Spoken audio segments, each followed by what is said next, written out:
This is an example of how to write a mathematical proof. In this case, we're going to prove the following theorem.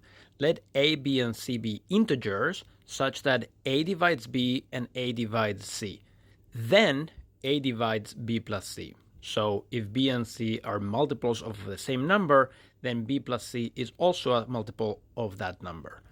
Here, a divides b is defined as follows. Let a and b be integers. We say that a divides b if there is some other integer n such that b equals a times n. A divides b means that b is a multiple of a, so that's what this says.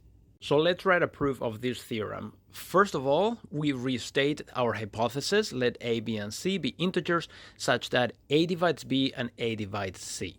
Our goal is to prove that a divides b plus c. So how do we get there? Our next step is to use the definition of those hypotheses.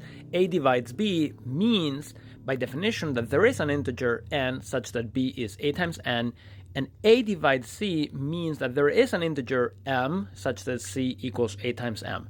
Similarly, if a divides b plus c, then there is some integer such that b plus c equals a times k. So this is what we want to prove so that we conclude that. So how do we get there from here?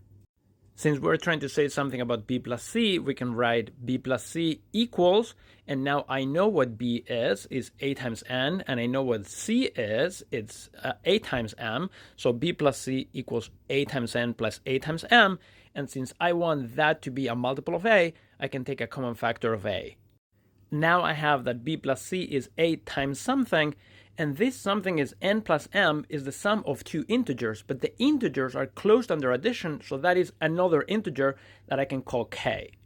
So I can write that b plus c is equal to a times k, where k is equal to n plus m, is an integer because the integers are closed under addition, hence b plus c is a times k, and then by definition of divisibility, that means that a divides b plus c, QED. So this is the entire proof.